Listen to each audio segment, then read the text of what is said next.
કેમ છો? તમારા માટે આપણે લાવીએ છીએ સુરતની વાયરલ બોમ્બે કોલ્ડ ભેળની રેસીપી। તેના માટે પહેલાં તમારે કોબીજને ખમણી લેવાની છે અને વધારે લાલ કલર કરવો હોય તેના માટે તમારે બીટને પણ થોડું ખમણી લેવાનું, નોર્મલ, બહુ વધારે નહીં।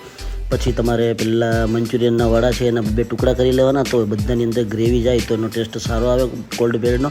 પછી તમારે ગરમ પાણીની અંદર ટામેટાં બાફી લેવાના છે। પછી બીજા એક ગરમ પાણીની અંદર 1 કલાક માટે સૂકા મરચાં લાલ પલાળી દેવાના, એ સૂકા મરચાંની પેસ્ટ કરી લેવાની અને બાફેલા ટમેટાની પણ પેસ્ટ કરી લેવાની।